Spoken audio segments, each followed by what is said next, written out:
Live streaming is on. Hello, world. My name is Gerry Fialka. It's February 7, 2021. Thank you, Clinton Ignatoff, for facilitating us.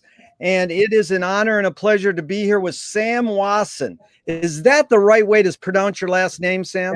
Yep. Sam Wasson. What an honor. Sam, what's the best thing for a human being?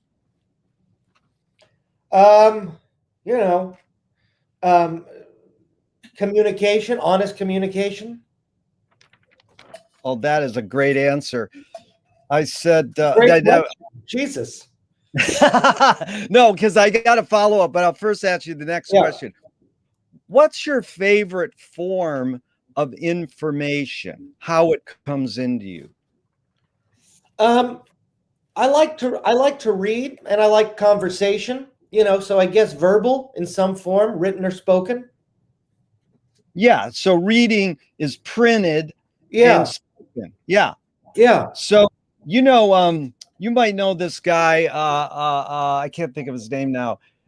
He wrote a book on animation. He's a McLuhanite in LA, teaches at Cal Arts. I says, what's your favorite form of information? And he went, honest. So he flipped it to an adjective. That's a better answer. Shit. Yeah, no. I should have said that. No, it's not about, there's no race and who's better. It's how they resonate. No, I like that answer better. Yeah. I'm going to say that's my answer. That's good. No ego around this. Yeah, said that thank God I forgot his name. No, Norman, I can't think of his last name, but it'll come up sometime. So let's go to the reading thing for a second. Sam, did you grow up a reader because your parents were reading, they told you to read, or on your own? My parents were readers, but no one was a reader like I was in the house. There was actually a cap on the amount of reading. This sounds like a joke, but I was actually told to go outside and play. I mean, there was like, stop reading, throw a basketball at the hoop, which I did, which was so sad and such a sad, sorry thing to behold. I've never thrown a basketball since. But there were books. There were a lot of books in the house, and we did like to read. But I was the mad reader, mad lunatic reader. This is so funny because I got to resonate with another. This homeless guy on the boardwalk, complete. His wife worked for Oliver Stone, and he's like screenplays and everything. And he said when he was a kid, his mom would say, when they had a party in the house, she goes, I don't want you hiding in the bathroom reading James Joyce. Like, you gotta come and socialize with people. Can you imagine? I mean, I wonder if they thought something was wrong with me. And I wonder if they just, well, either they thought that or it was just their idea of a well-rounded person. I don't know. Yeah. Well, that's good. So now why do you think humans collect or gather information? Why do we gather information? Yeah. Because we're scared. Great word. You didn't use the cliche word fear. We're scared. And so do you think this is innate in humans, or more innate or more invented, the desire and need to collect information? Well, people are always collecting information, whether they know it or not, right? But there's a distinction between that and the sort of information you're talking about. Someone who consciously and rabidly goes out and wants information. I don't think I'm one of those people. I'm not consciously one of those people. I'm one of those people that reads because I love language, I love story, I love character, I love the aesthetic components, I love literature. So I guess you could say that's a kind of hunger for information, but I'm not one of those news people. I think the news thing is a real addictive thing. Oh, yeah. I'm not. So there is a part of it where it topples into not the pursuit of information, but a compulsion.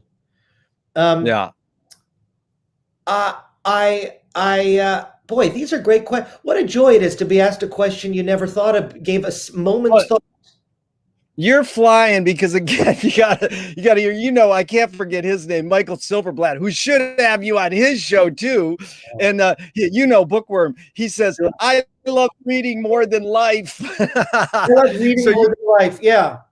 Yeah, that's right. That's like, you're trying to say that, some aesthetically, you've learned that I like books, literature more than I like news. That's fine, but that's making this value judgment because McLuhan said this great line. He says, word is the most addicting and universal drug. Word is a drug? Well, whatever. He's a poet. So he's just throwing it out as to make you think. But I like it because we grew up, and you did too, probably. If you're smart, you read books. If you're dumb, you watch TV. That's a cliche. I still think it's true. I still think that's true. I can't watch TV. I think TV is just basically destructive. I tend to want, see, here's the key to McLuhan was, in your lonely teenage room, you can go, I hate TV. But in the big picture, when you're with one or more people, to suss out how TV shaped our behavior. Like if your friends, your highbrow friends in your cocktail party are like Michael's with who's that guy who dissed McLuhan at one of the cocktail parties you were at? It was classic. Who would ever diss McLuhan? Oh no, Richard Schenkel. Listen, Richard Schenkel at one of the, like a party that he got, Michael Siegel, your cousin, got to. He goes up to Richard and he goes, so what do you think of McLuhan? And Richard goes, fraud. Well, semi-fraud.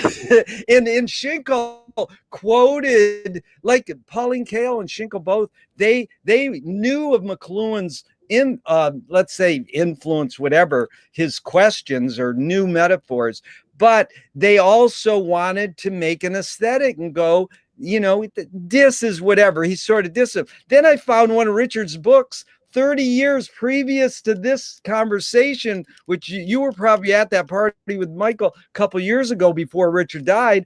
And 30 years previous, Richard was quoting McLuhan. Richard Schenkel was quoting McLuhan in his book, but that doesn't mean he's pro or against him. So it's just like, we want to fit this series is about trying to figure out how our inventions shape us. We know about aesthetics. You've got great aesthetics. Anybody who would write a book on Bob Fosse, Paul Mazursky, Chinatown, you've got amazing aesthetics. In fact, you're my hero, Sam, because of the line you put in the Fosse book. You said Fosse's dancers were you got it? I have it written down here perfect, but it's something like they were like faking that they were dancing. They were playing at dancing. Yeah. Now that I've used that quote a lot because it's your quote. I forgot. Yeah, go ahead. Keep going. And so this is what we're just playing. So I'm not really a interviewer and this is a conversation. We're just playing that it is. We're having fun. So the next question is, do thoughts create emotions? Yes. Yes. I mean, isn't that paranoia? That's Philip K. Dick, who made Hollywood $1 Brazilian. He said paranoia is just because they're not after you doesn't mean that. No, just because you're paranoid doesn't mean they're not after you. Yeah, no, I've had paranoid thoughts that I then react to that scare me. But do those thoughts? Is there really an unconscious basis for those thoughts that I'm not aware of until they register? I don't know. That's a Mobius strip. Who knows? Yeah, that is beautiful because you won, Sam. This series is about answering questions with new questions. It's not answering the question with an answer. So you said, isn't that paranoia? So do you more pursue happiness or more pursue meaning?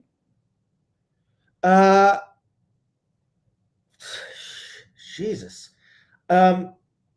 It's the same thing. It's the same thing. I mean, Well, here, yeah. let me challenge you just for a second, because Yeah. this is Richard. This is Viktor Frankl's book, Man's Search for Meaning. He I'm right basically there with you. Yeah. he said, meaning lasts, happiness doesn't. So if me and you share an ice cream cone together, we're happy, tastes good, and then it ends. But the talk we had and the eye contact we had during it might last forever. Yeah. Absolutely.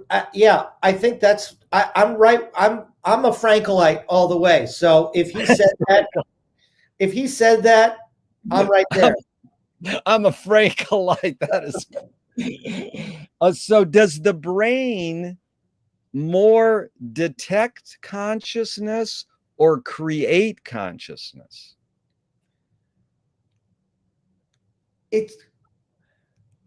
Yeah, I don't know what these either or. I don't. Does it detect consciousness? Well, I think it would have to, right? Because when you have a good feeling about someone that you can't explain, you know.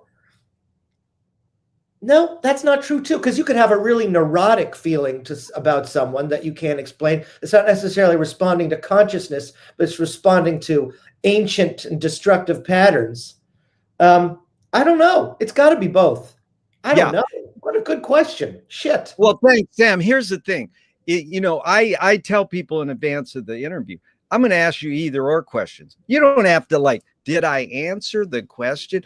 It's just to throw it out, because it's more than what I say and it's deeper. So it's great because already you've commented on the form, which some people just go along with that, because the form is, if I say, is it this or that, it doesn't mean that the two I'm offering. So you got it.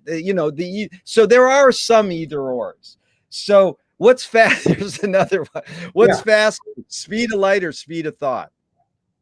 Oh, I am the worst. It would have to be thought, but I've never traveled as fast as light. I mean, I've experienced fast as thought. So I don't know. One's probably pretty fast too. It's got to be close. Yeah. No, I love to say this. Sam, there's no right or wrong answers to any of these, but that one you got right. All right, good. Because we want to think speed of thought is faster than speed of light, because we're smart human beings. Yeah, I think.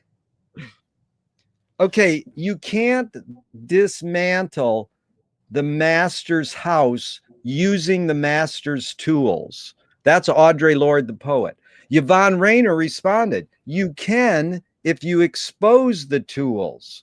What new tool do you suggest? In relation to the quotes or not in relation? What is a new tool? No, what new tool do you suggest? To dismantle the master's house? You can put it in that context, or just what new tool in general do you suggest? Wow. I guess that's kind of what the definition of a new tool, right? Originality is the only tool, right? That is great. Is the only tool. That's right. Like my friend goes, what new tool do you suggest? He goes, intuition. I went, that's a great answer. Originality. People don't think of those as tools. So do you think originality is more innate or more invented by humans? Innate. Absolutely. Wow. Hard. Wow. That's a hard answer. I'm certain about that one. Dang. No hesitation on that one. What do you worry about when you go to bed at night? Jeez, how long do you have? You're supposed to keep your answers 2 minutes. What do I worry about? I worry about language. I worry about Hollywood, and I worry about my and I think about my friends. I don't worry about my friends, but I worry about language. I worry about Hollywood. That's so well put, because you put friends and you go, no, I don't worry about them. I think about them. That is beautiful. Yeah. Okay, we'll get to that. So McLuhan learned from a poet that the artists, the filmmakers, are the antenna of the race. Yeah. They're broadcasting the hidden psychic effects of the things we invent, spoken word, printed word, cell phone. And then we can cope with them if we see the hidden. Now they don't necessarily, the artists don't necessarily know they're doing this, they're just doing it. So McLuhan's big question is, well, if we can look to the artists to reveal the hidden psychic effects, why do we ignore the hidden psychic effects? Because because a lot of people confuse art and escapism. What's the difference? Well, escapism is a shutting off, and art is a shutting on, turning on. You know, escapism is a numbing, and an art is an electrifying. And I think, especially in this country, we are afraid of art as an electrifier. Yeah. Really good. That's it's a conundrum because, well, one is McLuhan's essay is called Narcissism as Narcosis. It's narcissism is rooted in the word numbing. So that word numbing you brought up was so good. But Breck always, it goes back to Breck, hung out in Pacific Palisades, great playwright. He goes, I don't want art that puts you in a trance. I want it to activate you. But isn't there art that can put you in a trance that eventually activates you? That's my... I don't think so.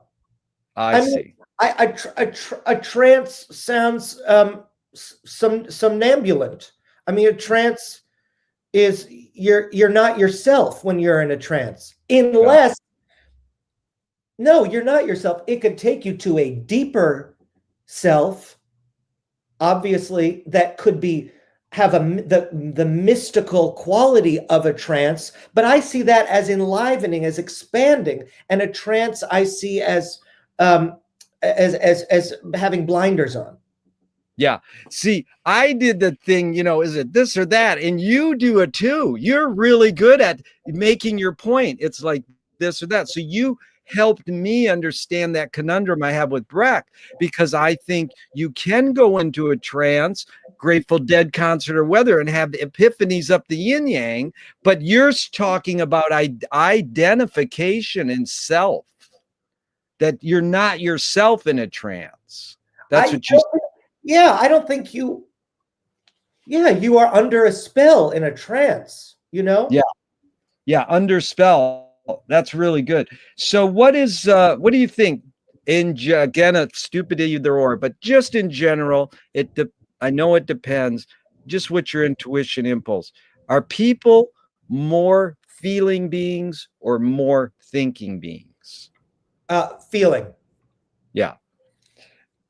Are you more afraid of old ideas or new ideas?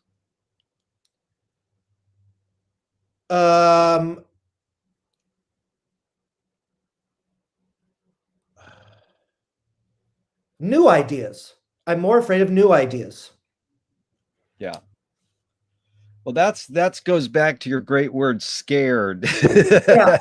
No, I'm afraid of new ideas because I'm dubious of whatever the contemporary mechanism that generates ideas is. So that would be a new idea. Whereas a bold idea could be an old idea, which would not necessarily scare me. In fact, an old bold idea is probably a classic. And that's what we're in pursuit of is classicness, I think. Well, define, what do you mean by a classic? When you said that, it made me think like Double Indemnity or a great book. Yeah. Well, classic anything. I mean, something that has proven to be good over time. We want as many of those as we can get. The one who gets the most classics wins. That is a great, that's a good bumper sticker for LA. Right? That is a great bumper I sticker. think so. I think so. I mean, isn't that Dude, why why we want to educate ourselves and each other in pursuit of whatever good is, in yeah, pursuit of goodness? I mean, moral goodness, aesthetic goodness, quality is yeah, basically what we're talking about, right? yeah, So I just yeah, want to hoard. So that old ideas, I like old bold. yeah. It's great. Well put. Now, can you conjure up your earliest memory ever or one of them? Um, yeah, they're all terror memories. Um, um, they're all terror memories of being powerless. Not being powerless. Yeah, I don't want to do that, and I'm going to have to do that. Memories, Wow. So do you think memory is more a curse or more a blessing? curse, curse, Man, you got it down, Sam. You're like you're knocking these out of the park, man. These curse, that, curse. Because if it's a happy memory, you've lost it, and if it's an unhappy memory, it's still painful. yeah. So that's a deficit for me. Well, do you think this is how, I mean, however humans were made or created or whoever invented us, I think dementia is like going, you're returning to your being a child. And Yeah. so, and I think my friend's doing the Ken Burns film on Muhammad Ali, and I'm like, what a lucky person. Because I think at the end of Ali's life, he just checked out sort of consciously. So he could just be playful. But maybe it wasn't conscious. Maybe he did have dementia or whatever. But it's like, no, I could just be sort of, playful now. And Well, and playful is the ideal state, isn't it? it is, Yeah. man. It's Yeah. yeah. But then, don't be childish. That's what, Yeah. as you grow up, there's a gap to navigate. Like you're acting like a child. Well, there's something to that insofar as it suggests, pettiness. Yeah. Well, that would be genuinely childish in the pejorative sense. Well, I guess childish is pejorative, right? Wait, to define two words in layperson's terms, what does pejorative mean? And then what does pettiness mean in real layperson's terms? Pejorative is a negative, Okay. skews negative. Um, Yeah. uh, Pettiness, I think of as smallness, Small. Yeah. not seeing the bigger picture, which is what you want an adult to see, you want adults to play the long game, Yeah. you know and children don't play the long game, they play the short game. I mean, Yeah. when they're at their childish, Yeah. they're playing the short game. Yeah. That was really well put and truly enlightening for me. Thank you. So, name one early role model or person who had an impact on you within your immediate family, and just briefly, and what was that impact? Define immediate you mean mother? That is great. Yeah, that is so good. I'm supposed to be psychoanalyzing you, and you're psychoanalyzing me. Man, Sam, this is the best ever. 35 years of doing this. It's like you define immediate. Well, the funny thing is they always go, well, my grandparents were blah, blah, blah. People usually say, well, of course, my parents or my brothers and sisters. So immediate family means grandparents, parents, and brothers and sisters, sort of uncles and aunts. Because the second question is outside your immediate family. So that could mean, well, immediate family could be a great aunt or a great uncle. So it's basically the clan you grew up with, your parents, siblings, aunts and uncles. And then the second question is outside that sort of clan. Well, my parents always loved the movies. There was a space for the movies in the house where I grew up. and we did that a lot as a family. It was really I think something that we could all agree on, and all be passionately engaged in. So I don't know if they influenced me, but they did nurture that aspect of my character. So you're saying they nurtured this ritual of watching a 90-minute movie? Yeah, yeah.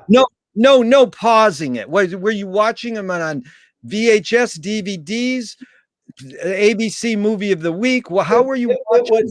It was Vidiots. God bless Vidiots.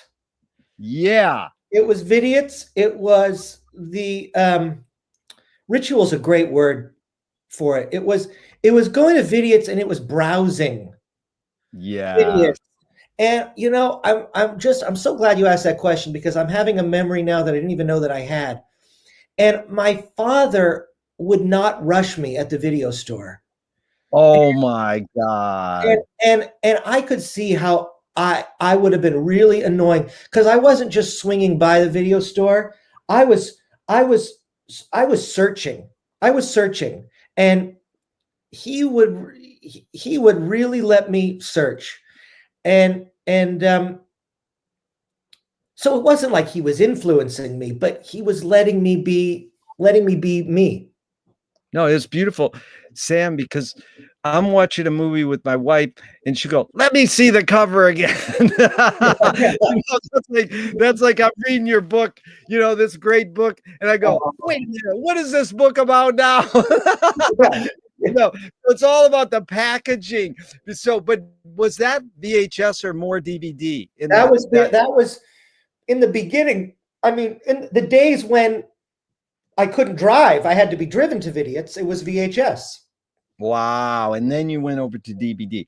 So that you got, and then how many brothers and sisters? I have one sister who's a therapist, a brilliant, I really do believe a brilliant therapist. She's the therapist of Harvard Westlake School, actually. Nice. Yeah, that's my sister, younger sister.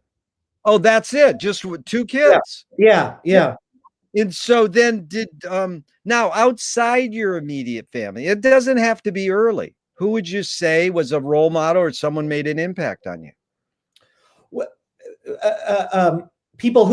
There were people who I knew and people who I didn't know. Like you can do one of each if you wanted, if it's that important. It's your choice. Well, it was Woody Allen, obviously, and you see that and you go, oh, I can be in the world. There's someone like me who's getting by, barely, but his barely getting by-ness was actually his glory. So I thought, oh, there's a place for us. And I read Nabokov. It was Lolita. So I was like, oh, there's some great people around outside of this house, even. Maybe I should keep reading. That is great. But that's really, you answered it well. Now, did your parents raise you a particular religion? Well, I had to go to Hebrew school, which I openly and passionately despised, and despised all religion. I hate religion. I love spirituality. I hate religion. I have only horrible memories of having to go to university synagogue, and the whole bar mitzvah ritual was shallow and aggravating. But right. But no, that's fine. So you basically, usually I say, well, did you check out? And usually people go between 13 and 18, they checked out. Now you're saying I never checked in. I never checked in. It was actually I have a memory of being in Hebrew school and remembering a piece Woody wrote about Abraham about to kill Isaac, and Woody got how absurd that was, that we should be worshiping a God who asks a father to kill his son and then, says, just kidding. Made you look? And Woody got that into me. And with that armor, I could just hate Hebrew school very comfortably and know I wasn't alone. Amazing. So, do you pray? Well, I think we all pray, but we don't call it praying necessarily. Right. Okay. I just call it dreaming. That is great. That's just like, what if? God, what if? I hope, I'm so excited. I hope tomorrow there's going to be I hope I'm going to see my friends tomorrow. That's praying. If God does exist, what would you like God to tell you after you die?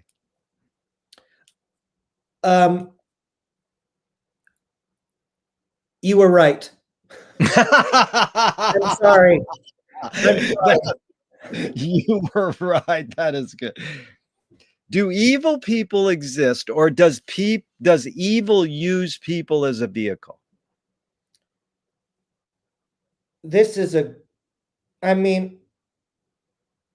I don't think evil people. I don't think Charles Manson was born evil. Yeah. I think evil uses people as a vehicle. Yeah. There's too much psychology. There's too much psychological evidence to show how a brain can be destroyed. Yeah. General question. Was Freud right? Yes. I asked this big hotshot movie director at USC in front of all the students. He made a heavy film about say blah blah blah. I won't name him. And I goes, was Freud right? And he goes, that's beyond my pay grade. Was it Cronenberg? Was it Cronenberg? Oh, I wish. That was Sam, man, you're better than the Hollywood directors you write about. Yes. Of course Freud was right. Huh? It would be absurd to say that Freud. You can nitpick. Anyhow, go ahead. No, that was great. No.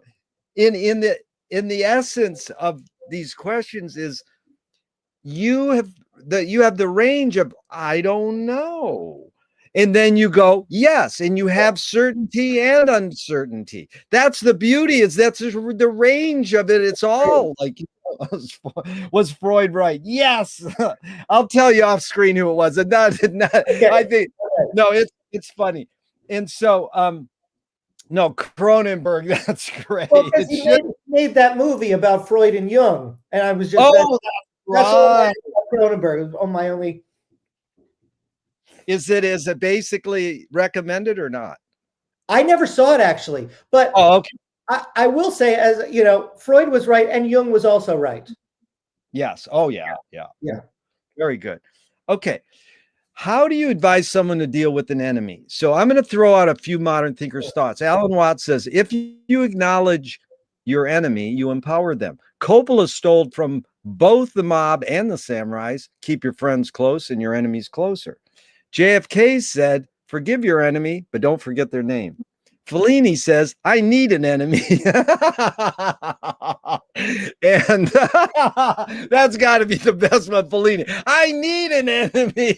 I like I need an enemy. Yeah. And Chinese proverb goes, he who cannot agree with their enemy is controlled by them. So it's a lot of thoughts. How do you advise someone to deal with an enemy? But first, how would you address the first one, Alan Watts? If you acknowledge your enemy, you empower them.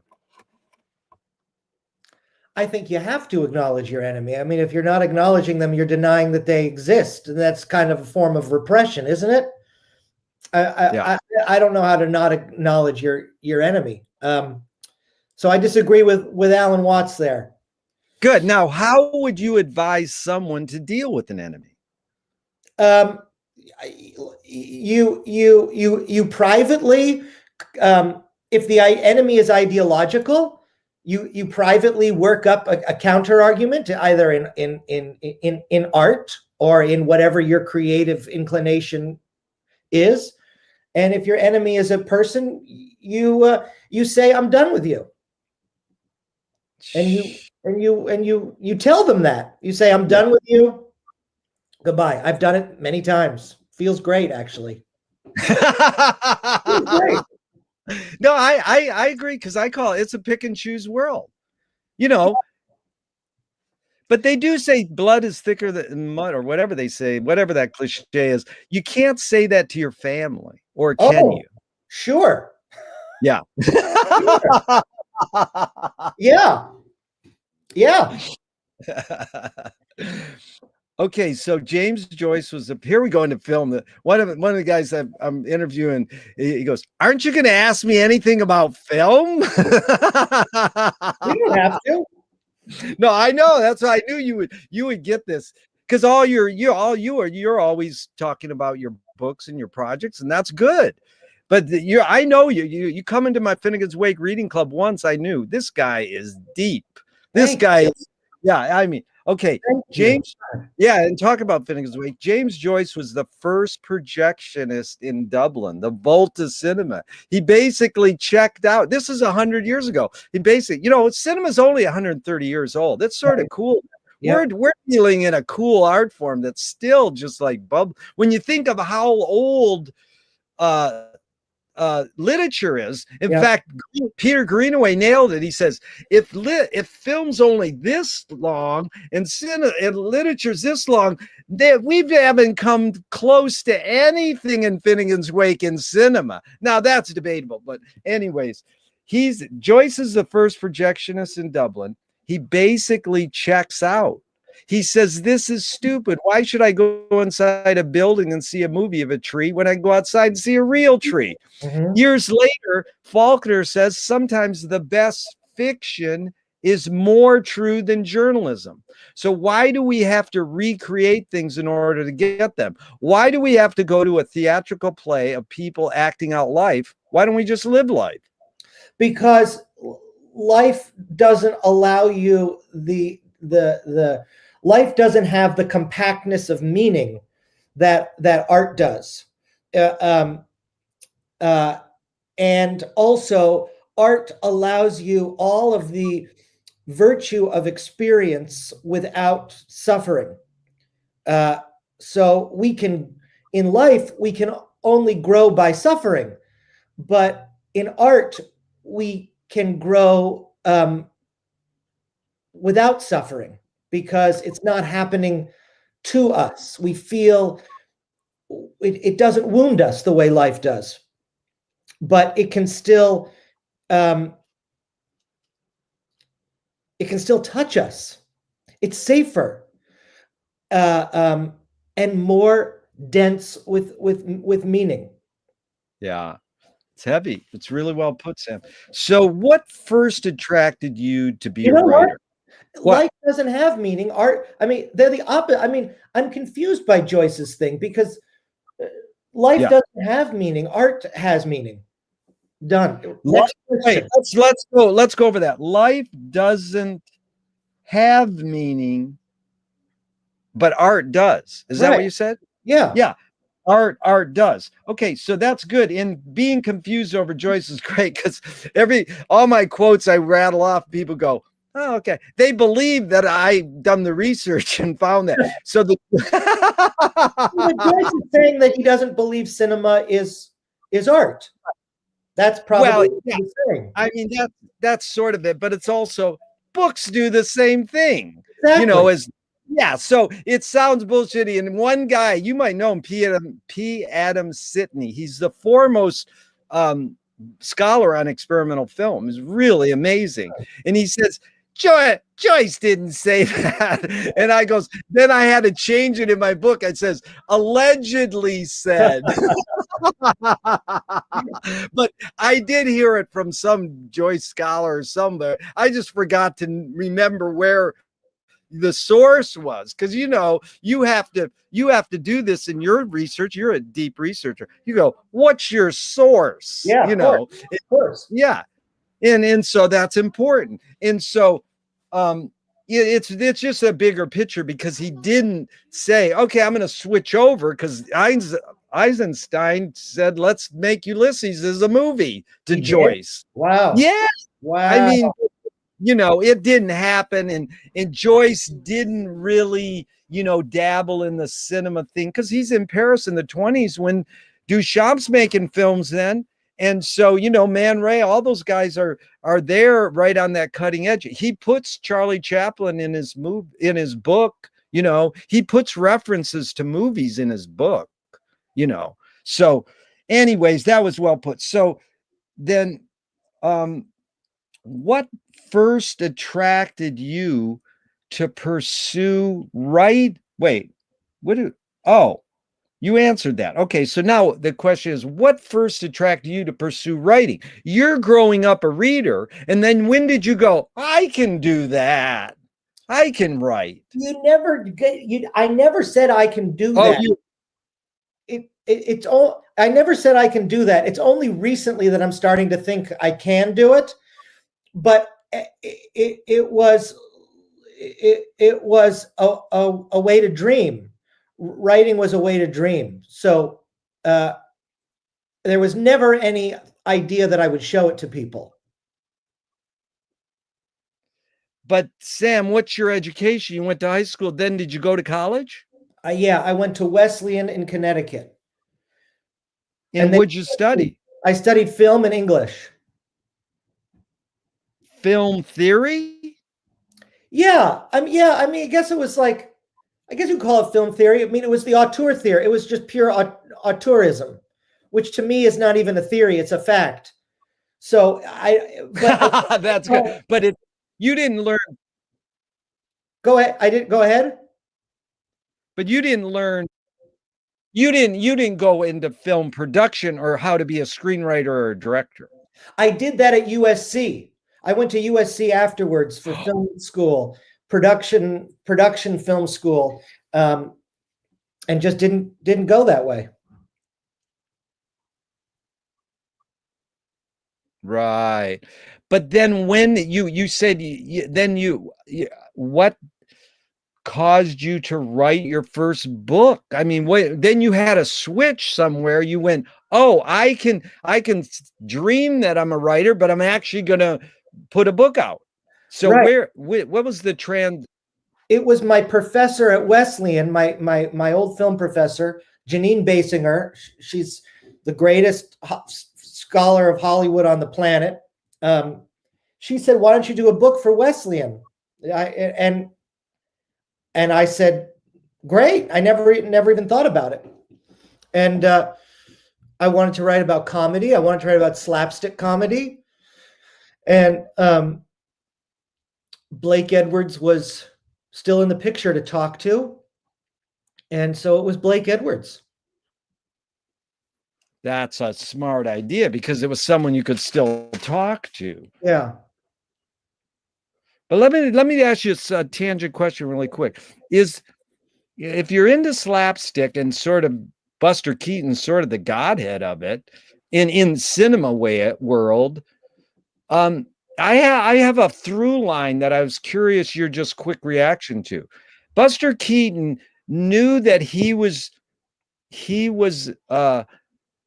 letting us laugh at humans because he could suffer a little in his body, hurting his body, let's say. But he's not intentionally hurting his body. He didn't go, I'm going to intentionally hurt my body so that you'll laugh. No, no. In other words, he wasn't a masochist.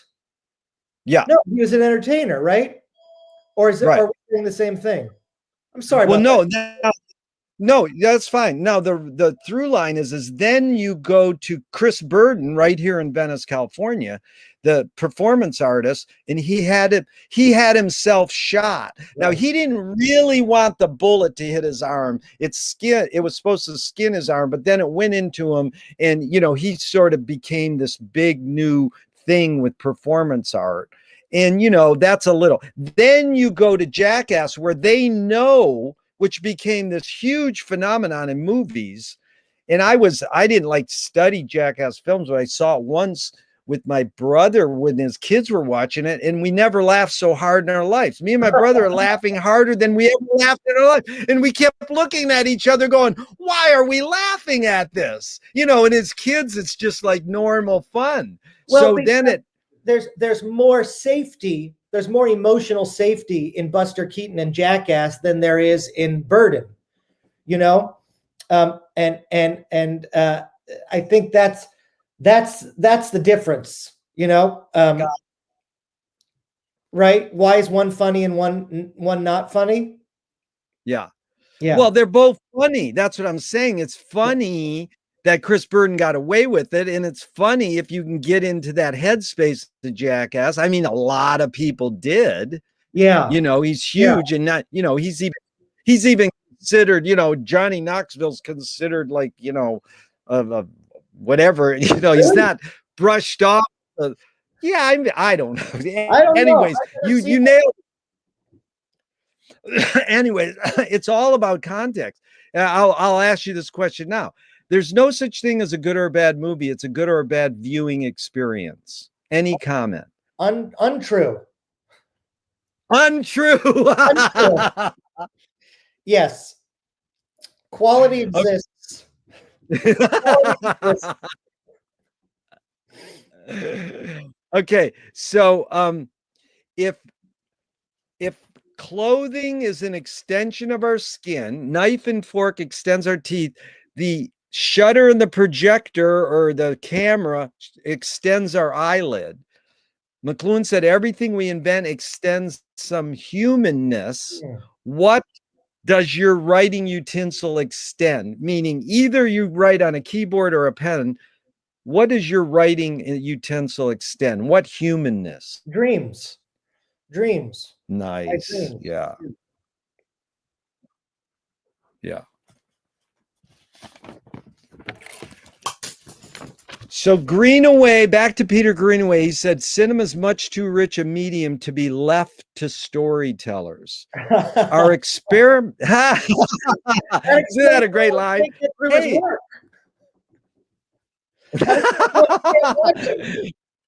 Yeah, go ahead.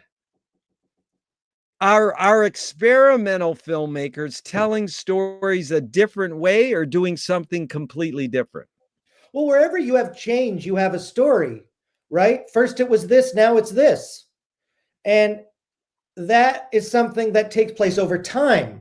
So for a film, which is all about time, to not engage with change or story is to be static. And then you're not using the medium. So I don't know of any good film, experimental or generic, that doesn't engage some way with story, because to not have story is to be dead, in other words, because it means there's no change. Very good. Is storytelling more innate or more invented?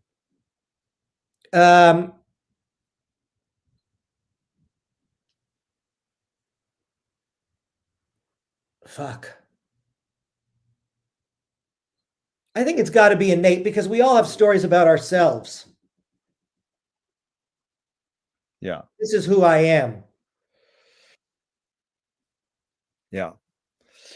So Michael Abded, bless his soul, about 35 years ago, I asked him at Vidiots this question. I say he was showing a documentary made on some Russian rock star.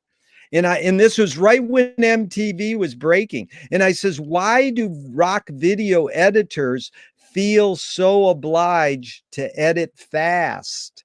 And indeed, researching this for 40 years, Abel Gance invented flicker frame editing, or whatever you want to call it, rapid montage, in 1922. But it really isn't a dominant. In 130 years of cinema, you don't get rapid editing that much. You know, there's, you know, once MTV came in, Marty said, I cut my films faster because of MTV. Who said he literally said Marty Scorsese.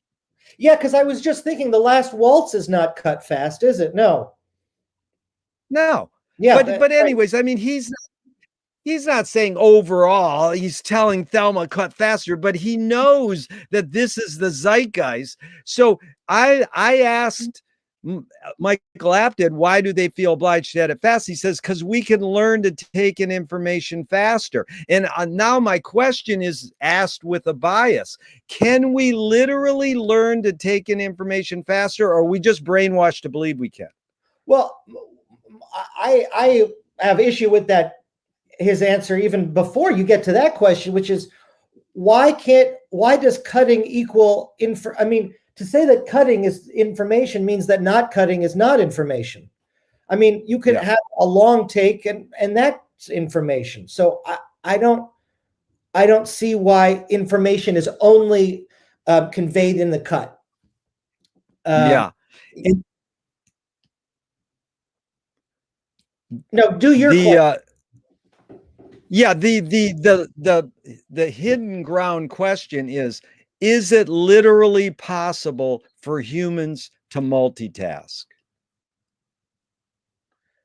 I think so, but there's a cost. I mean, I can talk on the phone and make dinner, but dinner won't be as good, and neither will the conversation. Yeah. Right? Oh, I agree. I mean, I mean, most people go, yeah, you can multitask. And there's a few people who go, no, we can't really multitask. We can do different tasks, but they're can be arranged. Yeah. So, Sam, not what Werner Herzog ripped off from the New Yorker article that inspired his movie, but what does your intuition say? What was the motive of the cave artist? Oh, I think it's dreams. I mean, I think it's imagination. Yeah. Or desire, gratitude. Either it's praying or wanting, but they're the same thing, I think. Yeah. You know what I learned? I like that word wanting, because this morning on Alan Watts and KPFK, I learned that belief is, the word lie is in the middle of belief. That's what I love. Yeah. But they said on Alan Watts' show this morning, it says belief is etymologically from the same word as wish. Oh, wow.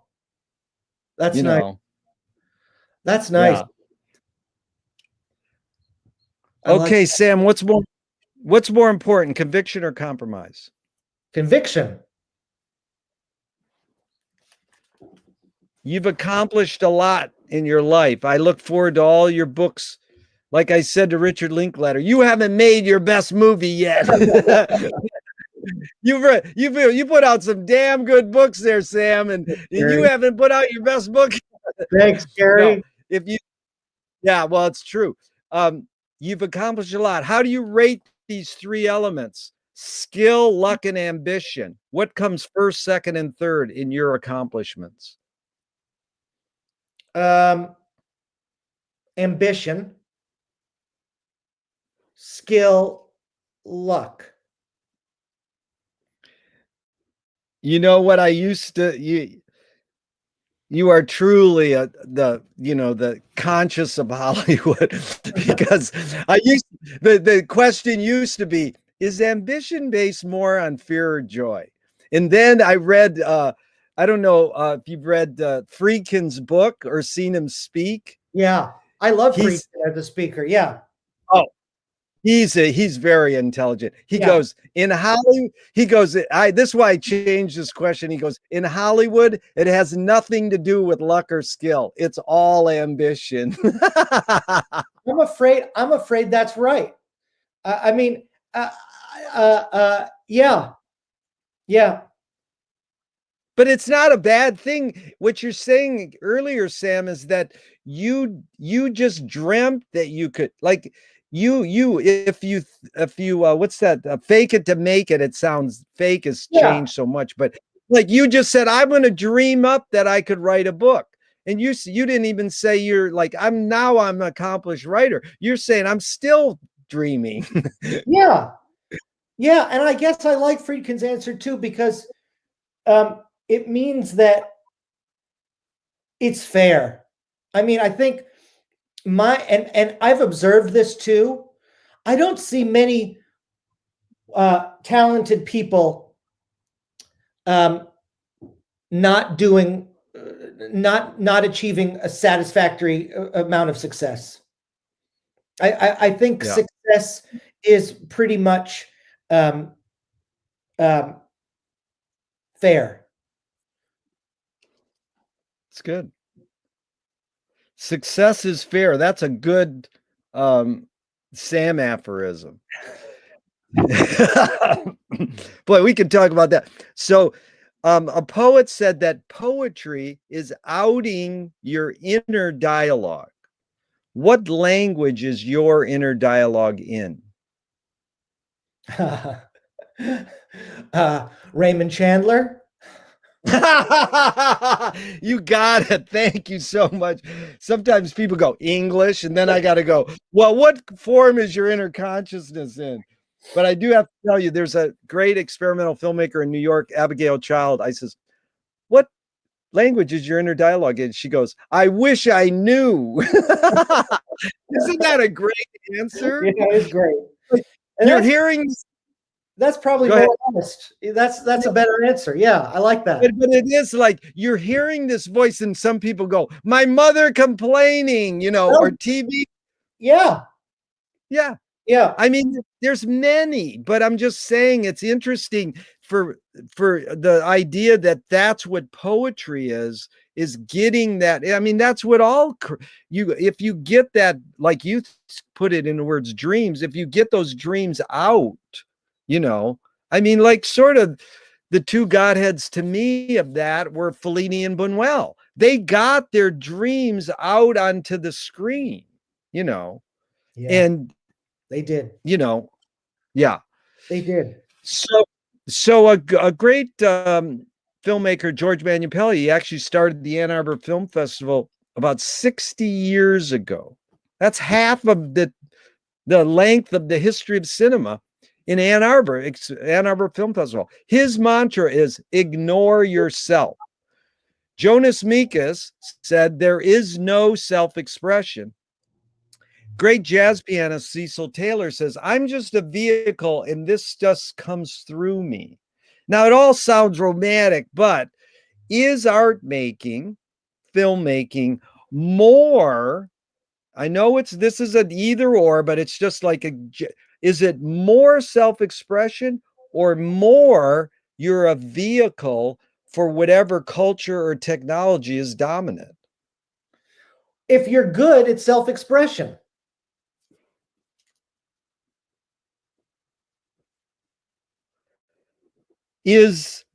Can art making be egoless? I don't know if it should be.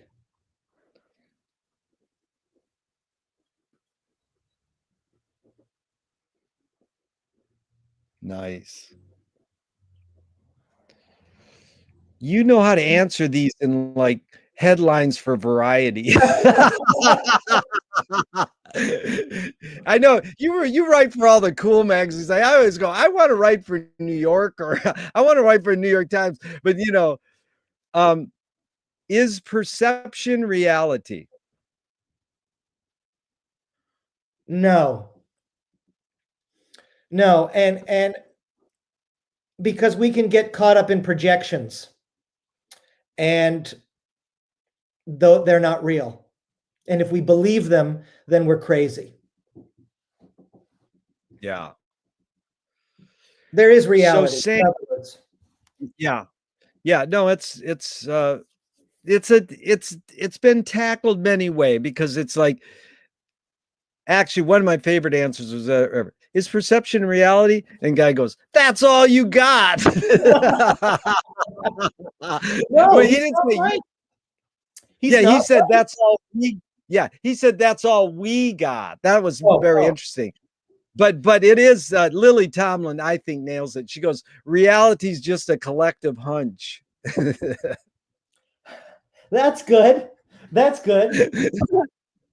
That's good. But That's I think it's more than that, because we couldn't connect with people. If reality was truly as nebulous as they're asserting, we couldn't connect with people. We couldn't share anything. Nebulous is a great word. I'm going to investigate that. But it's good because that's what, Rodney Asher's new film at Sundance is called A Glitch in the Matrix. It's about Philip K. Dick's lecture on simulation theory. The dude made, Hollywood a Brazilian amount of dollars, and he went to writers' workshops at the Venice Public Library. No shit. I didn't know that. Wow, it's great. Yeah, and I mean, what an amazing, what he's talking about in all these films. And then why would he revolutionize cinema? For what he's saying is a lot about that.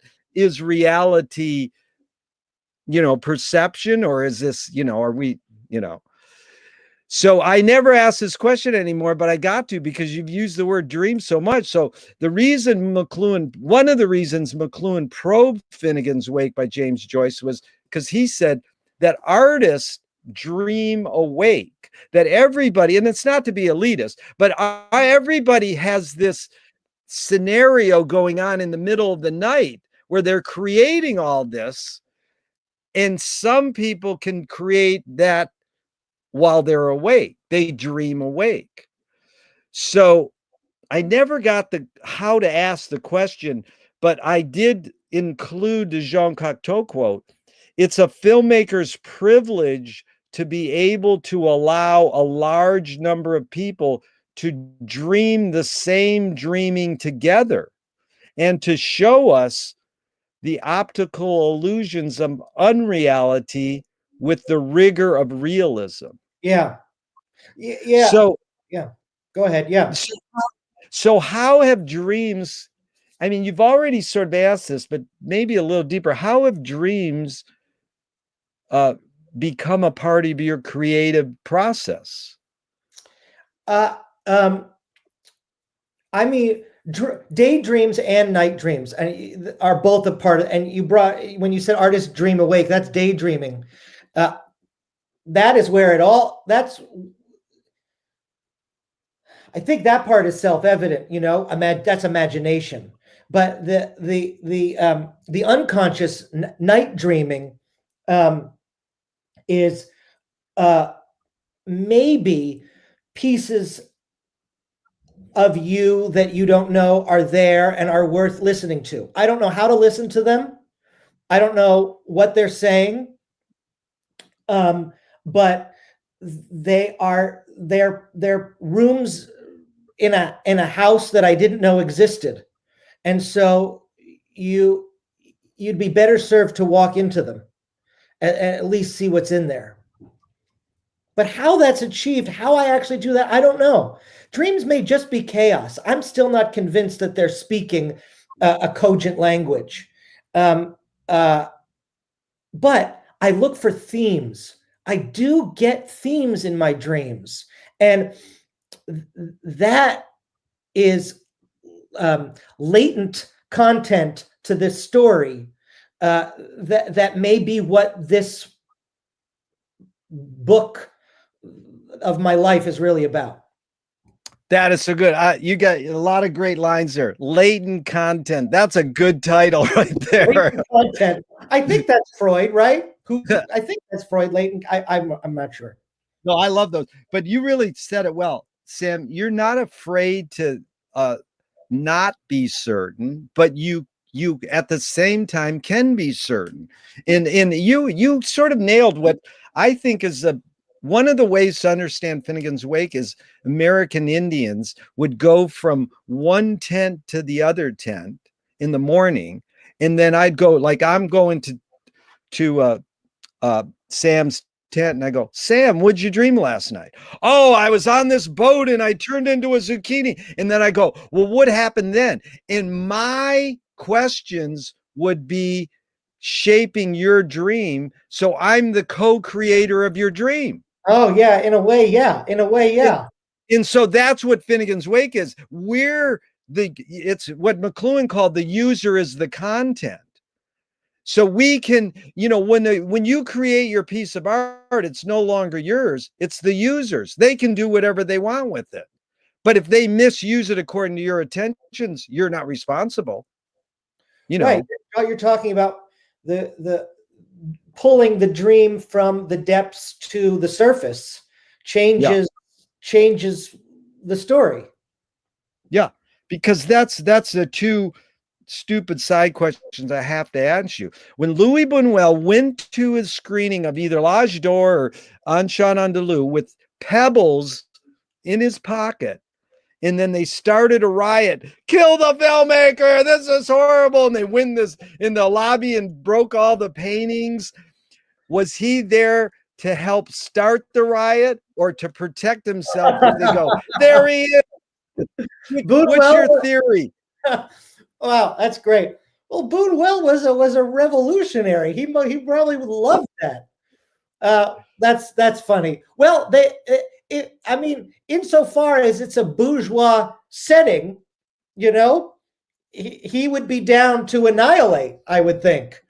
Right. So you figured he probably had those pebbles in his pocket to help start the QAnon riot, kill the fucking guys. Yeah.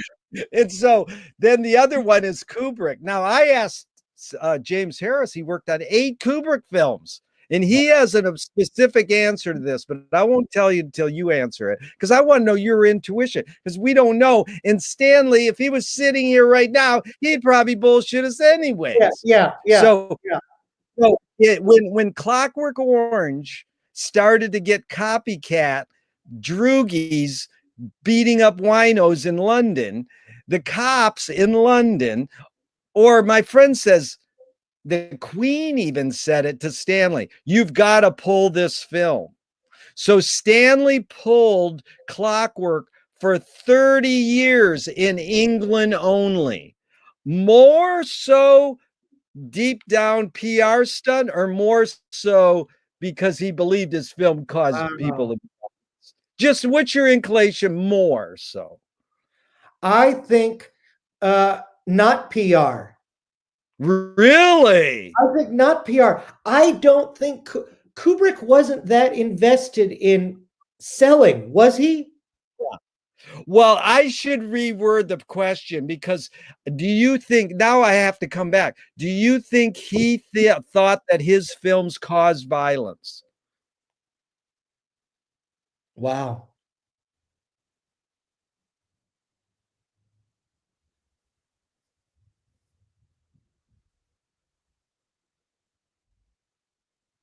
No. Wow, that's a great question.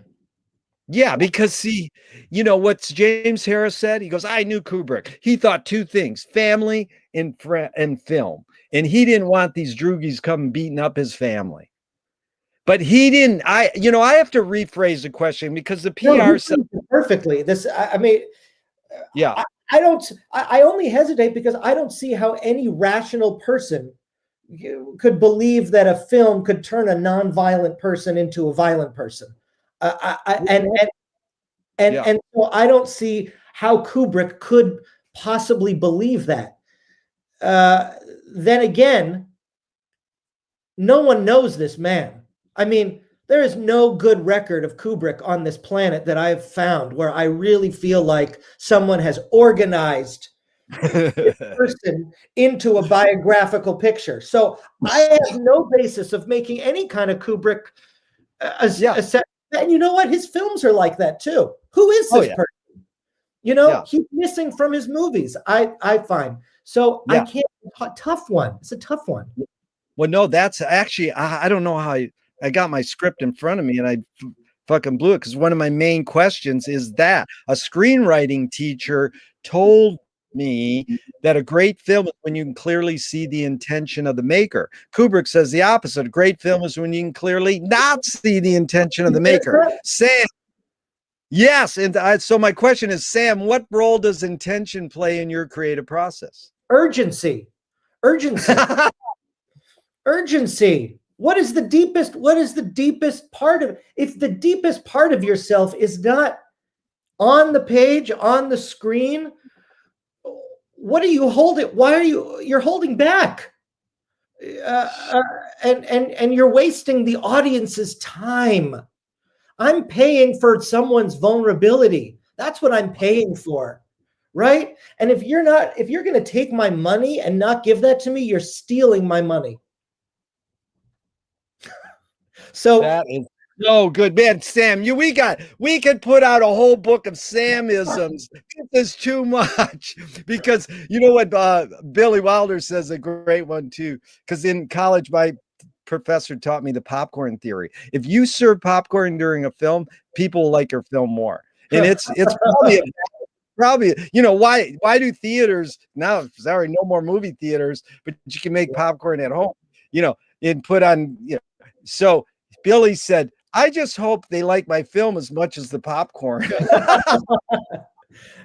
God bless him. That's like, I just hope they like my vulnerability as much as the popcorn. And he was vulnerable. He was vulnerable, Billy. I got to tell you, my friend hung with them. I got to tell you the story off screen that's really great about Billy. Oh. Okay, so what's one major element? Now, how many years you been putting out books? Like 20 or how many about? 10. 10 years, man. You're flying, dude. That is good. Okay, what's one major element in 10 years that stayed the same and one major element that's changed? In what area? In writing books. For me? Yeah. What stayed the same? Yeah, in 10 years of putting out books, tell me one major element. Yeah.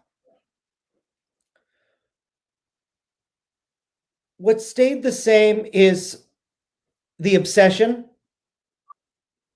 with writing about creativity and Hollywood.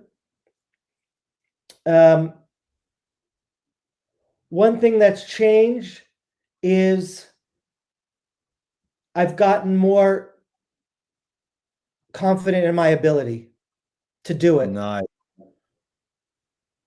It's confident. I don't mean confident. I don't ever mean I've achieved confidence. I'm saying I'm more confident. Dude, that's all my questions.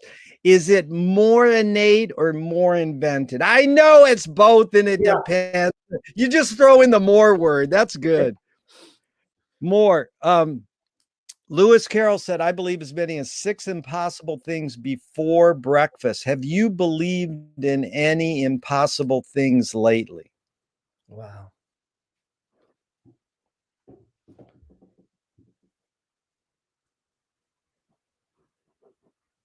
No. Moshe Feldenkrais works with healing and movement.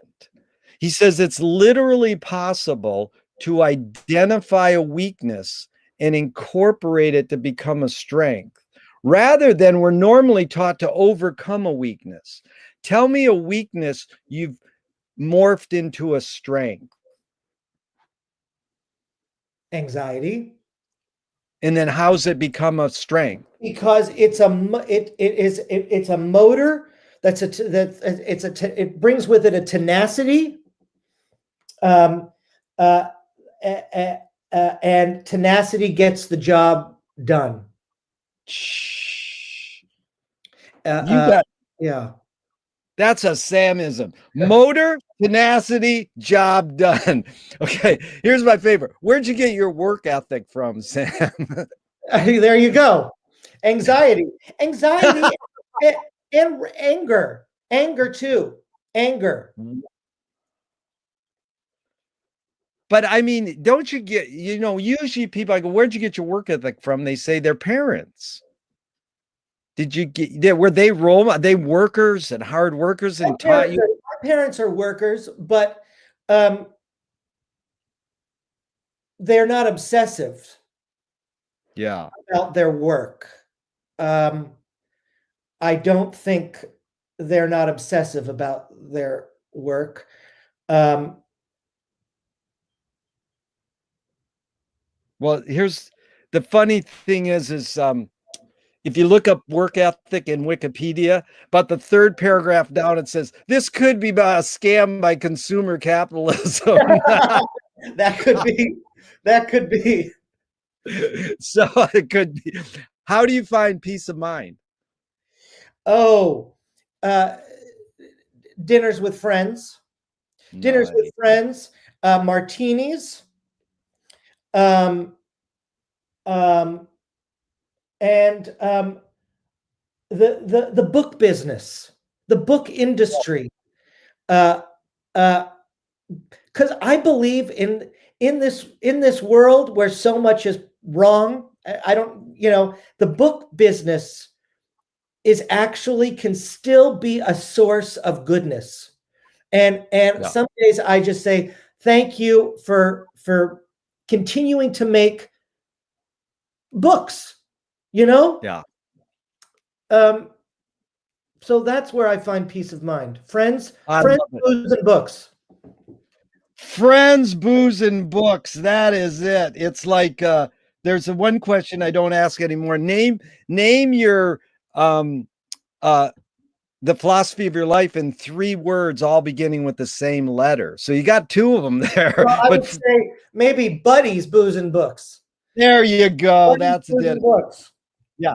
But my wife Susie says she's a gourmet chef and jazz singer and everything. And she says the highest art form is the 6-person dinner party where everyone's on the same topic. That's it. It's not breaking apart, And that's why yeah, go ahead. No, and that's why reality exists. Well, the beauty is my events, Sam, are better on Zoom than if we were live. No kidding. Because all the people are more attentive. And we're and people aren't staring into the room and looking off in this. Everybody's sort of like forced to have eye contact and be in their Brady Bunch box. I see. Right. No, it's a direction. It's an amazing phenomenon. Yeah. Well, we got about 15 more minutes. This has been true. I wanted this to go on. Let's keep going. We'll go till I drop. Yeah, no, this is beyond the beyond because you get it, because I was going to ask, and we'll still do it then. Anger can be a productive emotion when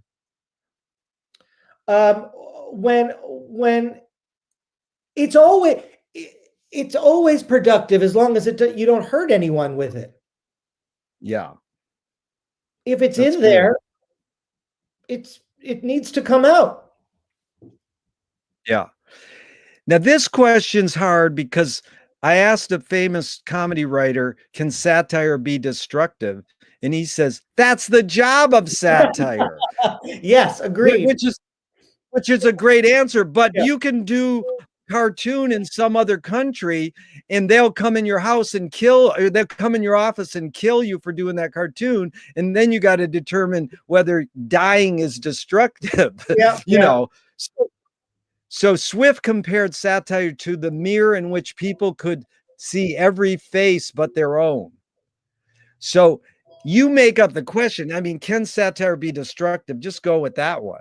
Yeah, definitely. I agree with your comedy writer. I'm sorry for this. I don't know who's called. No one I know would dare call me. It's got to be destructive. It's got to be. You're fighting the bad guys in satire. And that's what it's there for. You're fighting hypocrisy. You're fighting lies. You're fighting excess. Yeah. But let's just go to this for a second, because again, my wife loves Colbert, and I'm like, dude, he just pacifies people and makes it laughable. But I grew up with news on Saturday Night Live. I grew up with that was the week that was in Mad Magazine. Yeah. But then it just it seemed like that's the dominant place where people get news. That the services is like good, then at least they have. But does satire news more activate or more pacify people? Well, I think that in the case of the current iteration of Colbert, it pacifies, but in the previous iteration of Colbert, the rapport, it was activating. Definitely. Wow. Definitely. Well done. Okay, what's the most significant difference between men and women, physical aside?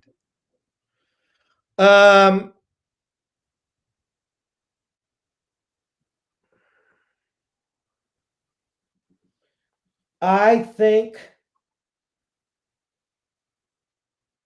shit. I don't aren't we less often aren't men more often serial killers? I would say so. I Camille Paglia has that thing. Why are there no women Mozarts? And her answer is because there are no women serial killers, or very few women serial killers. Question is, why are there so more male artistic geniuses than women? And her answer is, for the same reason there are so many more male serial killers. Yeah. There might be something there. Yeah. It's provocative and I like it.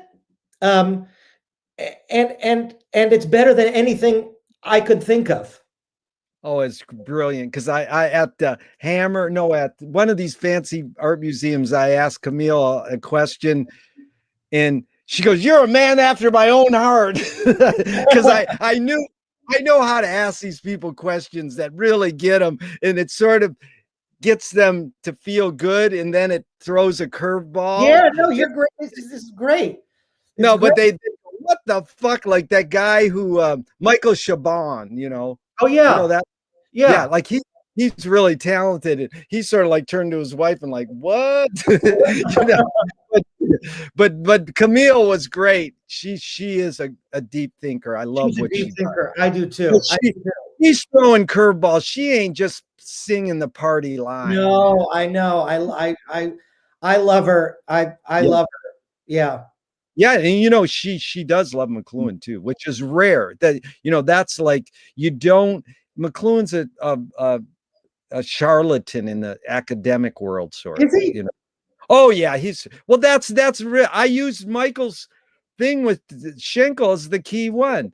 You ask Richard Schenkel, what do you think of McLuhan? He goes, fraud, and then he goes, well, semi-fraud. The comeback is good. Semi-fraud. Schickel was I love Schickel as a critic. Oh, yeah. He was also a provocateur. So I could see him. That makes perfect sense in retrospect. Oh, that he wanted his it is. And the beauty is that Michael Siegel could recall it as a live event to me, so I could exploit it for years. And then Richard dies. Richard dies. He can't even defend himself anymore. I know.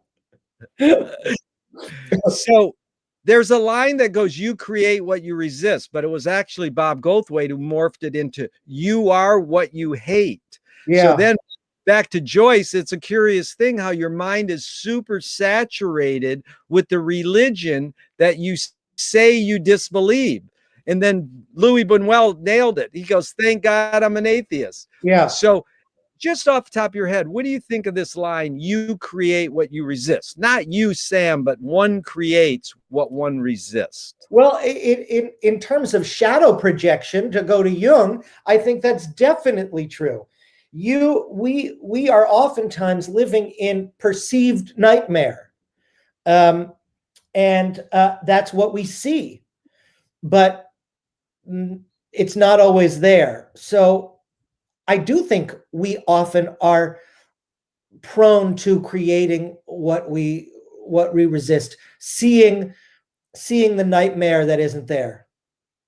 Yeah, very good. Can you forget to die?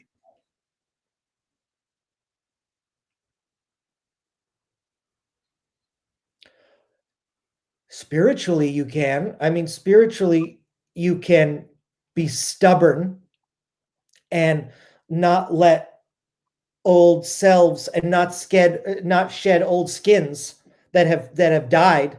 Dead skin, you have to brush off dead skin. So you can if you're running fast enough, you can forget to die that death.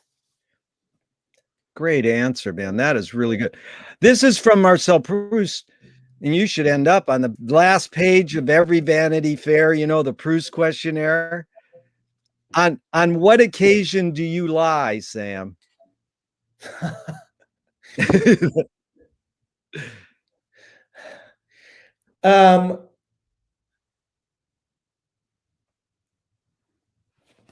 When I'm confident at a party. Oh, nice. When I'm and No, that, yeah, when I'm confident on a date. I'm actually often confident at parties. When I'm confident on a date, I'm lying. Definitely. that is good. You're that's an honest, you know, there's several good. One person told me, I says, on what occasion do you lie? You go, well, I don't try. You know, everybody, I don't lie. Well, nobody says I don't lie, but sometimes people go, I don't lie. I don't lie, which is a lie. Which is a lie.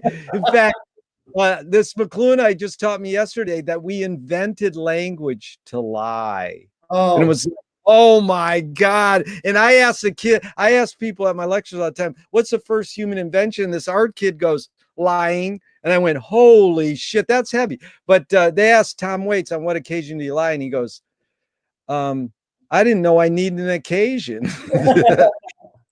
And then this language to lie. Yeah. And then this woman who dresses the stars, on what occasion do you lie? She goes, that's called manners. Mm-hmm. And that was good. But there's this woman who I forgot who it was, but she said, I don't lie. I don't want to lie, but I really don't want to lie to myself. You know, so that was interesting because she knows you can lie. Usually the answer is simple. People go, on what occasion do you lie? They go, well, to not hurt people's feelings. Oh, the white lie. That's the white lie. The white lie. Yeah. You know, you're not talking about white lies, though. You're talking about black lies. Well, that's what I'm saying. Yeah, When I asked it Marcel Proust, it comes off as meaning, on what occasion do you lie? We're talking the real deal. Yeah, right. So, Sam, which way should toilet paper come off the roll? Over or under? Over. Why? Because I think it gives a little more resistance when you tear. Very good. So, you want to talk about book biz now? If a publisher was to release your autobiography off the top of your head, what would the title be? Past perfect, future tense. Past perfect, future tense. That is good. Beefheart has a song, the past is sure tense. That's great. That's great. Okay, Sam, this big hotshot publisher, they want to release your book. They want to scent the glue in the binding. What smell would it be? They want to scent the glue in the binding. Probably gardenia. Oh, that is a great smell. Billie Holiday all the way. Okay. Billie Holiday, yep. Yep. If the statue was built in your honor, where would you want it displayed and what would it be made of?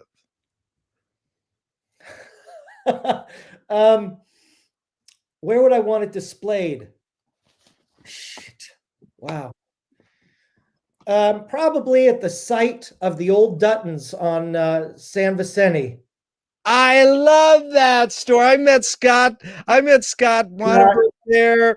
And then that's where I asked Michael Silverblatt what he thought of Finnegan's Wake. And he said, there's a typo in every word on purpose. That is a great way, on purpose. Oh, I love that bookstore. Me too. Now what would it be made of? Money. Then all the vets from Westwood would be picking at Sam's statue. There's a statue with free money. You're just a spoiled rich kid. So tell me something good you never had and you never want.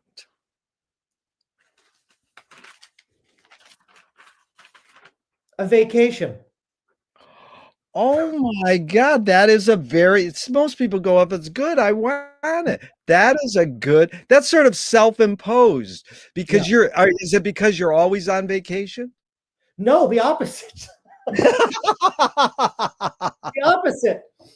I wouldn't know what to do. Spalding Gray, Impossible Vacation. Is that a PC road? That's his novel. That's his one novel, Oh, Impossible Vacation. that is beautiful. Isn't that beautiful? Yeah. No, really well put, spokesman. Like truly a person who was caught up in the zeitgeist and was able to express us all, you know. I love that man. I miss him. Yeah. I miss him, and we can say that we miss him because we knew him. Yeah. Yep. Yeah. I mean, I didn't personally know him, but you did. But I mean, you did, right? Yeah. I mean, You're I right. didn't personally know him either, but you did. But because I paid for somebody's vulnerability, we paid to go see it, to see his vulnerability. Really well put. So, this is Tarkovsky being introduced in '83 at Telluride by Stan Brakhage. And he says, I personally think the three greatest tasks for film in the 20th century are to make the epic, that is, to tell the tales of the tribes of the world. 2, to keep it personal, because only in the eccentricities of our personal lives do we have any chance at the truth. And 3, to do the dream work, that is to illuminate the borders of the unconscious. So any comment on those 3, but what would be Sam's 21st century update? If you could say to the filmmakers of the world, here's what I'd love you to consider your task to be.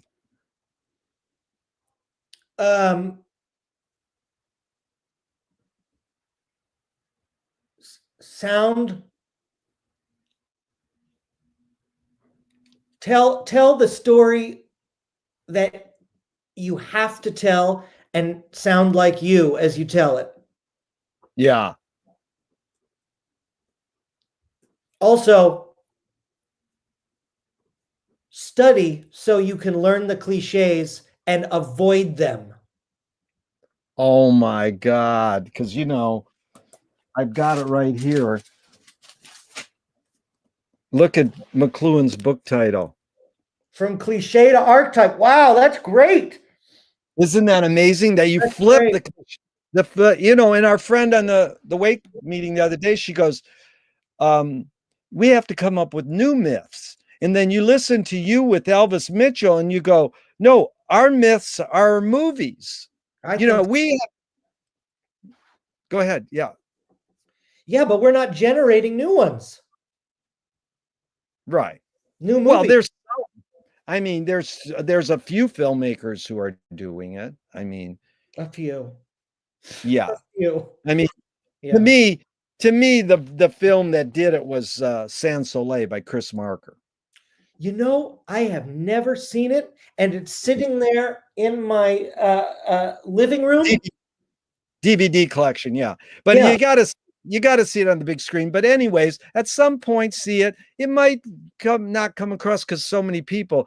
But I think what Chris did was help really invent the essay film, which is interesting because just to go into film babble for a second, is that if you go to essay films in Wikipedia, it'll say Man with the Movie Camera by Ziga Vertov, F is for Fake by Orson Welles, and Sans Soleil by Chris Marker.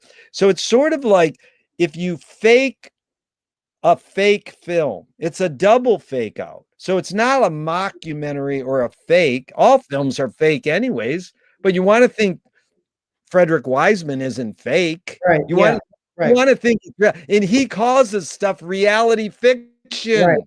Right. Yeah, Well, I was going to ask Frederick Wiseman all these questions, And I caught him in the hallway at USC in like 4 minutes. He basically he won't discuss his art. I goes, how you know it's a good movie? He says, Charlie Chaplin. And he, he just says, I'm just trying. And then where did you come out of? Henry James. And then, why do people not discuss their art? Why do people do that? I don't understand why they don't do that. But Sam, you're good at it and you know how to, but Robert Frost nailed it. And again, I got this from Michael Silverblatt once. He says, Robert Frost was asked by someone who read his poem, what does this poem mean? And he says, you mean you want me to say it worse? That's great. Yeah. That's great. Because I've talked to John Waters or Altman, they can articulate about their art form, but some people, like, go back to Brackage for a second. He said, don't talk about your art, let it speak for itself. Then he would gab for 2 hours about his art. Because that's what our art form is talking, So let's go back to Alan Watts. We'll wrap it up here pretty soon. This has been really fun. Let's try Alan Watts for a second, though. These are 5 questions, not long. Keep it answers like to 3 to 5 words, just off the top of your head. Okay. Who started it all? Freud. Are we going to make it?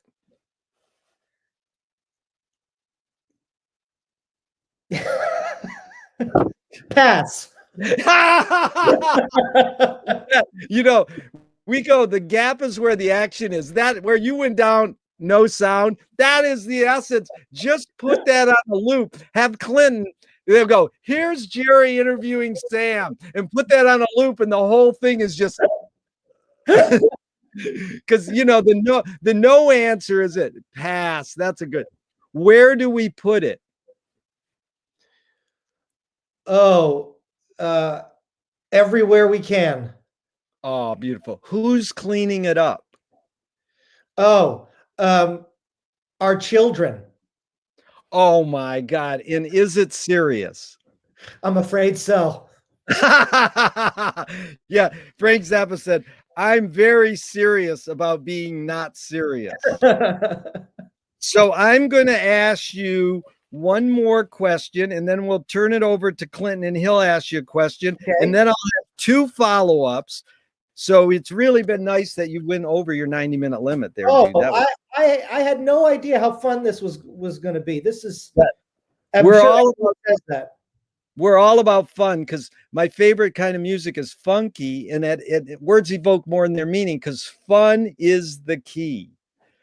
So Joseph Beuys, who wrote his own additional chapter to Finnegan's Wake, great artist, he said, make the secrets productive. Lou Welsh said, guard the secrets, but constantly reveal them. But it was Thornton Wilder, who you so astutely quoted in your Elvis Mitchell, key guy in America, 1920. There's a book this thick of his letters trying to talk about Finnegan's Wake. No, how is it? It's amazing. Skin of the Teeth is it's a Wake wannabe. I mean, so is Our Town. You have the guy up there. I mean, Thornton Wilder is amazing. But check this quote out. Art is confession. Art is the secret told. But art is not only the desire to tell one's secret, it's the desire to tell it and hide it at the same time. I don't get the hiding part. Well, this is it. You don't have to get it. What I'm just saying, I just use that to set you up. You've laid your cards on the table for over 90 minutes. This isn't to insinuate you haven't. What's it really all about for you, Sam? Not hiding. That is good. So you flipped the Wilder. That was beautiful. Yeah, I don't think Wilder's right. Yeah. What's it all about? Dinner and a movie. Yeah, but not hiding and having a dinner and a movie. That is beautiful. Yeah. Okay, we're going to bring on Clinton. Clinton, thank you so much for for hosting us today. Look at Yeah. Clint's falling asleep. He's supposed to have his kid. There he is. Oh! You guys are in He's- California, eh? So he's- Yeah. you Clint's, shot out my window here. It's Clint's 20 degrees Fahrenheit. Beautiful Oh, day. right. Beautiful warm day in Canada. and Clinton's out in the back room watching a movie. And so, Clinton, you must have one great question here for this smart gentleman. Sam, when you mentioned video stores, exactly. I would spend hours and hours. There was I grew up in a small town, 6,000 people, but there was 5 video stores. I was counting it right after you said it, right? And so having that, amazing selection of stuff, you just obviously it costs $5 to rent a new release or $2 to rent an old VHS tape from the 80s. So obviously I was spending my, allowance on, the best bang for your buck, right? Going through that back catalog. Yeah. And it really makes me think because my roommates were watching a movie on Netflix the other day and it was some garbage rom-com trash, but it said trending #2 film in Canada. And I was like, why is this the #2 film? Like, oh, because it just came out. Like people subscribed to Netflix are desperate enough to watch whatever new thing comes across, the little stupid maze people go through, flicking through like impossible interface. You have no idea what you're looking at. What's the effect when you don't have, this long tail of all the old films at hand down the street that you can go through and peruse, and you rented this one movie, so it's precious, and you're going to watch the whole thing because you're not just going to turn it off after 5 minutes and flip through your infinite garbage. What kind of effect is that going to have, you think?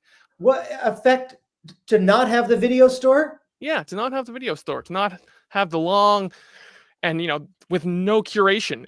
If a VHS tape was made of it, now it's out in the wild and it could be available, right? It's not coming and going because of IP laws and all this garbage. I think it's dangerous. I think it's dangerous because if the algorithm is controlling your options, then you are not being exposed to all the varieties that could possibly exist. So if one lives their life that way by if one picks their books by algorithm, their films by algorithm, their music by algorithm, their food by algorithm, that's psychic death. It's funny you say books. I worked at the airport for 5 years, and so every week we'd stock the top 10 best-selling books on the little stand in the store, right? Yeah, it's an algorithm. It's a physical book. It's me going off a sheet of paper, but it's the same deal, right? You have to discover. I mean, could you imagine if we could only if our friends and lovers were decided the same way? You can pick from these 10 friends and lovers. No, there are billions of people out there. It's the same way with art. And the minute we have a media mediating our media, we are fucked. That's funny, and you make a good point. McLuhan was complaining in the 40s about the terms of people being compatible because those are machine terms. Machines are compatible. People can't be compatible. That's impossible, right? Yeah. Right? Right. And who is compatible? I've never met 2 people who are compatible. They're compatible today. Maybe. Tomorrow is a whole other problem. That's like I asked my mom, "Can I interview your mom with all these questions?" She goes, "Yeah, but tomorrow I might answer them all differently." I go, "That's fine," and that's why the 10-year return, like in 10 years, I want to do this whole interview with you again, Sam. But really, I want to do it constantly. But I have to stand up for both of you youngins because there is another point of view. And that is like, we like going into record stores and having someone suggest something. We loved having, Quentin Tortellini be our video clerk, suggestion, you gotta see Melvin. So, but I will bring it right to the specific. Go on YouTube and watch the first minute of Sans Soleil by Chris Marker on YouTube. And that's all you need. It's in 1 minute, you're going to get Sans Soleil. That opening. Yeah, but that opening 1 minute it's not a trailer. It is just the first minute of Sans Soleil. So if a kid stumbles on that Beautiful. and gets, so there are, I understand what both of you said, and it's completely valid. But there is one thing Clinton and I have learned deeply from studying McLuhan is there's services and disservices to every new technologies. So we want to study, in all the words you use so well, the depth of the past and reinvent for new questions and new metaphors. So just in closing, and thank you, Clinton, that was a beautiful question. Really well done. Well, 2 more questions, Sam, and then you're off on your dinner and your date. I mean, no, your movie and your dinner, man. And just dinner and a movie, man. We're there. Okay. Sam, what's the healthiest cultural shift you see developing today?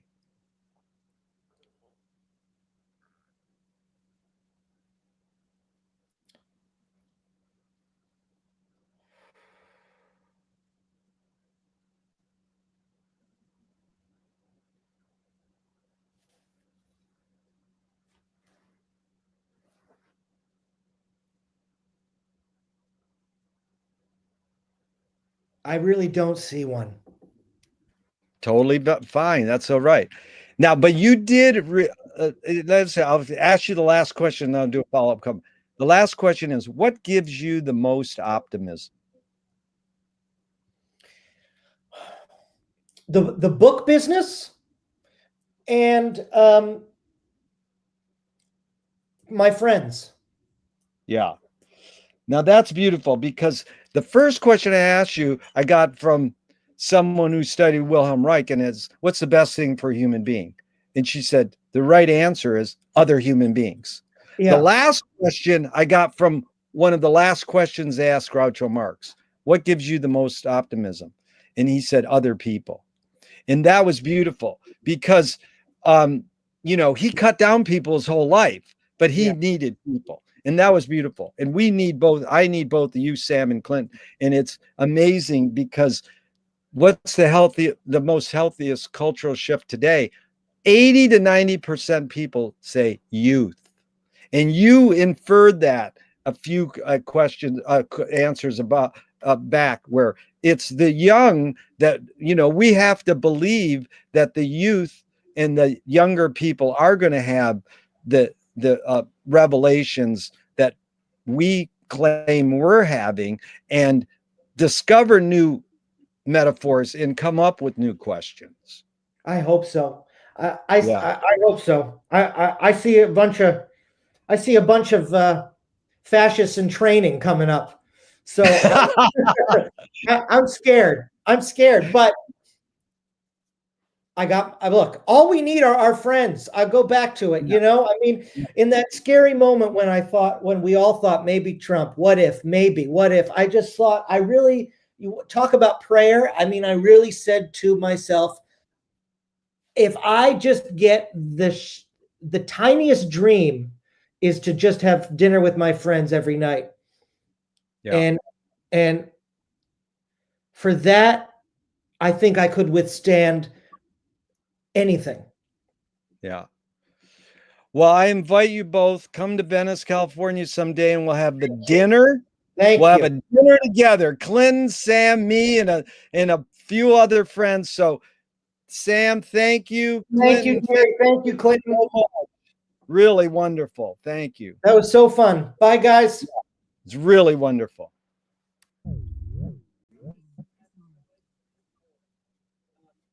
Clint, can you talk a couple minutes?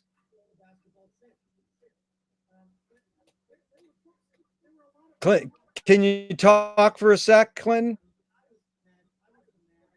Yes. Oh. Oh.